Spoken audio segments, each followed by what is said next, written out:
మీ ప్రాపర్టీని సేఫ్గా future జనరేషన్స్కి ఇవ్వాలనుకుంటున్నారా? Villa, గిఫ్టా, జీపీఏనా? Wrong decision తీసుకుంటే మీ ప్రాపర్టీ మీ చేతిలో ఉండదు. ఈ వీడియో ఎండ్ వరకు చూడండి. లక్షలు కోట్ల నుండి మీరు సేవ్ అవుతారు. నమస్కారం అండి, నేను advocate Ranadheer. Welcome to Ankams law firm. ఈరోజు మనం విల్ అంటే ఏంటి, గిఫ్ట్ అంటే ఏంటి, జీపీఏ అంటే ఏంటో తెలుసుకుందామండి. విల్ అంటే మీ ప్రాపర్టీ ఆఫ్టర్ డెత్ ఎవరికి ఇవ్వాలో చెప్పే లీగల్ డాక్యుమెంట్ అండి.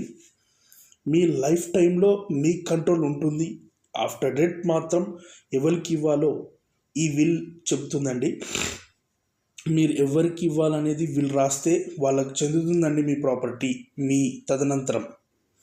దీని ఇంపార్టెంట్ పాయింట్స్ ఏంటంటే, విల్ రిజిస్టర్ మ్యాండటరీ కాదు.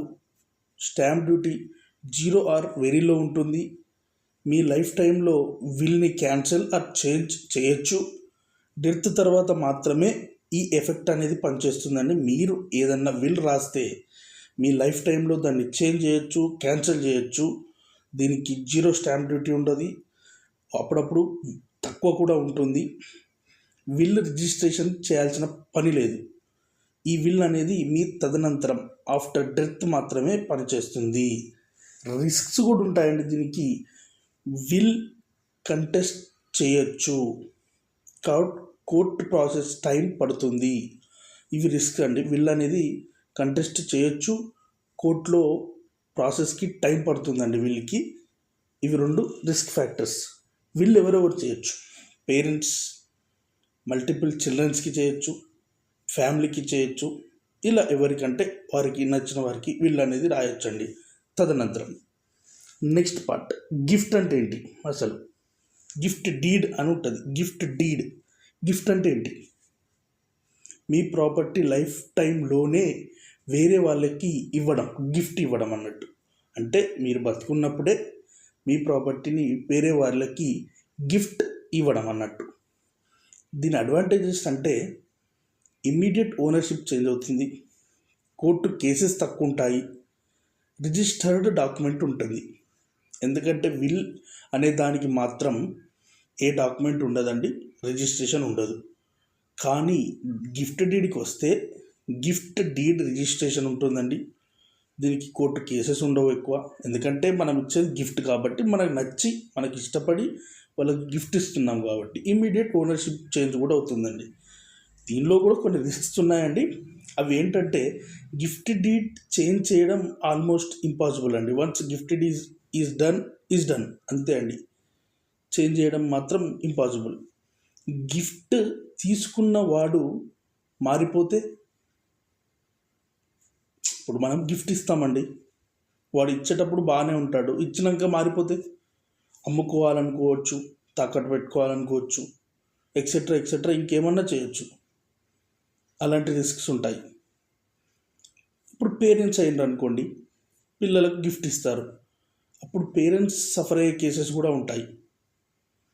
మొత్తం ఆస్తి మొత్తం పిల్లలకు ఇచ్చేసి వాళ్ళు ఉంటే వాళ్ళకి అప్పుడు వాల్యూ ఉండకపోవడం వల్ల పిల్లలు మంచిగా చూసుకోకపోవడం, ఇలాంటివి కూడా ఉంటాయండి. ఇది గుర్తుపెట్టుకొని మనం గిఫ్ట్ చేసే ముందు ఏ టైంలో చేయాలి, ఎలా చేయాలి, మనకేమన్నా పెట్టుకోవాలా లేదా, అది మనం తర్వాత వీడియోలో చూద్దాం. దీనిలో ఇంపార్టెంట్ వార్నింగ్ ఏంటంటే, గిఫ్ట్ డీడ్ చేశాక రిగ్రెట్ అయినా ప్రాపర్టీ మళ్ళీ రిటర్న్ రాదండి. మనం gift deed once is done అంతే. మళ్ళీ రిటర్న్ చేయాలంటే కష్టం, గుర్తుపెట్టుకోండి. అందుకే మనం 100% మనం ట్రస్ట్ ఉన్న ఫ్యామిలీ మెంబర్కే చేయాలి. అంటే మనకు మన పిల్లలు మంచోళ్ళు, మంచిగా చేస్తారు, మంచిగా చూసుకుంటారు అన్నప్పుడే చేయాలి. ఎమోషనల్లో డిసిషన్స్ తీసుకోకండి.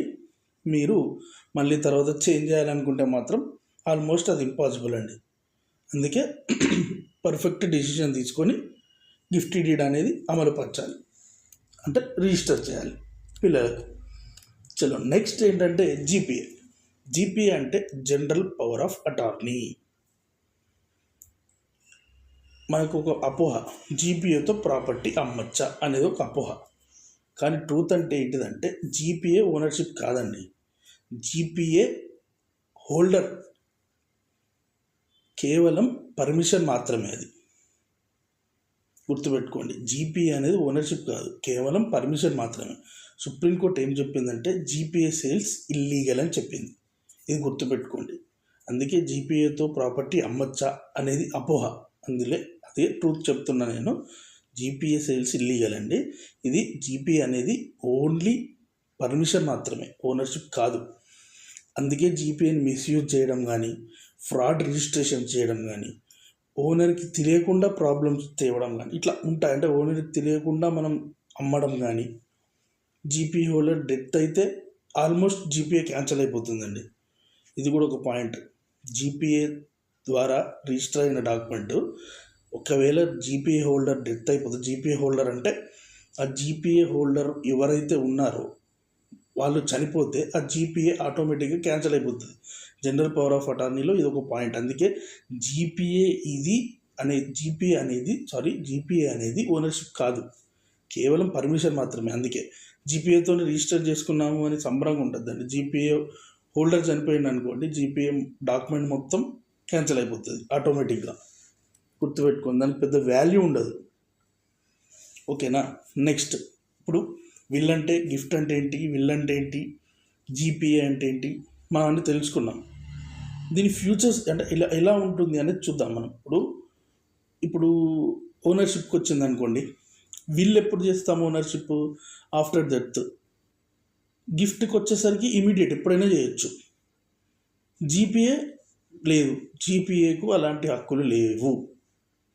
క్యాన్సిల్కి వచ్చింది అనుకోండి, ఇప్పుడు మనం క్యాన్సిల్ చేద్దాం అనుకుంటాం డాక్యుమెంట్, విల్లుకి వచ్చేస్తే ఈజీగా చేయొచ్చు. ఎందుకంటే మనం బతుకున్నప్పుడు ఎంతమందికైనా చేంజ్ చేయొచ్చు, ఎప్పుడైనా క్యాన్సిల్ చేయొచ్చు. గిఫ్ట్కి వస్తే ఇంపాసిబుల్ అండి. జీపీఏలా ఈజీగా క్యాన్సిల్ చేయొచ్చు, ఎందుకంటే అది ఓన్లీ పర్మిషన్ మాత్రమే, ఓనర్షిప్ కాదు. కాబట్టి చేయొచ్చు, ఈజీగా క్యాన్సిల్ చేయొచ్చు. స్టాంప్ డ్యూటీస్ అంటే ప్రతి ఒక్క రిజిస్ట్రేషన్ డాక్యుమెంట్కి పలానా స్టాంప్ డ్యూటీస్ అని ఉంటాయి. స్టాంప్ డ్యూటీస్ అంటే వాల్యుయేషన్, మార్కెట్ వాల్యుయేషన్ ప్రకారం స్టాంప్ డ్యూటీస్ కట్టాల్సి ఉంటుంది. ప్రతి ల్యాండ్కి, హౌస్కి, ఫ్లాట్కి, దేనికైనా కావచ్చు. దాని స్టాంప్ డ్యూటీ విల్లుకు తక్కువ ఉంటుందండి. ఎందుకంటే విల్ అనేది మనం ఆస్తులు పంచడం కాబట్టి తక్కువ ఉంటుంది. గిఫ్ట్ అనేది ఎక్కువ ఉంటుందండి గిఫ్ట్కి, ఎందుకంటే గిఫ్ట్ మనం నచ్చి ఇస్తున్నాం కాబట్టి. జీపీఏ కూడా తక్కువనే ఉంటుందండి, ఎందుకంటే అది అసలు మ్యాండటరీ కాదు. జీపీఏ ఎప్పుడు చేసుకోవద్దు, సేల్ డీడ్ చేసుకోవాలి. సేల్ డీడ్ అనేది మంచి డాక్యుమెంట్ అండి, జీపీఏ అనేది కరెక్ట్ కాదు. Next risk. విల్కి మోస్తరు రిస్క్ ఉంటుందండి. గిఫ్ట్ డీడ్కి మాత్రం హై ఛాన్సెస్ ఉంటాయి, జీపీఏ కూడా హై ఉంటాయండి. ఎందుకంటే గిఫ్ట్కి వస్తే మనకు నచ్చినోనికి ఇచ్చేస్తే వాడు ఏమన్నా చేస్తాడు తర్వాత.